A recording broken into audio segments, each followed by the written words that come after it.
What are you bringing to CIFF? We came here with the Void project. It's one Granary's new initiative, which we actually hope to run as a long-term project. So we're now bringing really established stylists and photographers to work together with the designers and help them with that first steps. This time at CIFF, designers actually also selling. So we brought 10 designers to CIFF.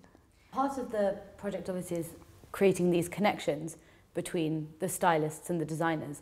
Tell me about how you chose these connections. We know most of the designers through, even from their time in college, so we know their aesthetic, we know them as human beings. So if someone more shy, you won't pair sometimes him with someone who's really flamboyant and loud and kind of pushy as a stylist, because we understand that their ideas can be really pushed down.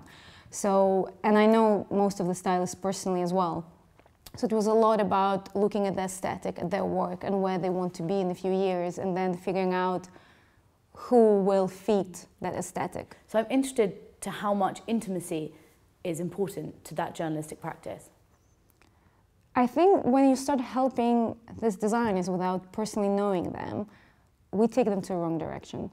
Because you imagine what success means to them, but actually this is your view of what is a success. If you don't have a close relationship with them, you don't speak to them on a daily basis, you'll just completely miss what they're about. What to you is the main difference between working with someone who is established in their field and those who are sort of finding their feet?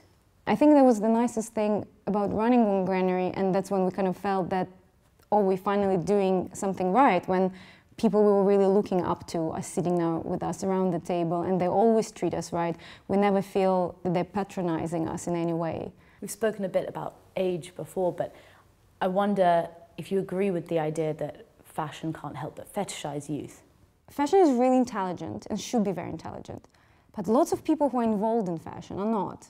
I'm not claiming I am either, and I'm really working now on myself to not become one of those who pushes fashion in that direction. So all of this, you know, when you're like, oh, everyone's looking at age or like young teenagers or what's cool, I think it's just the wrong people are louder than those that are actually saying the right things. Do you feel a sense of responsibility working in fashion? We spoke actually a lot with even ID and Dazed guys that while I was in school in St. Martin's, they just don't understand how much they influence the students.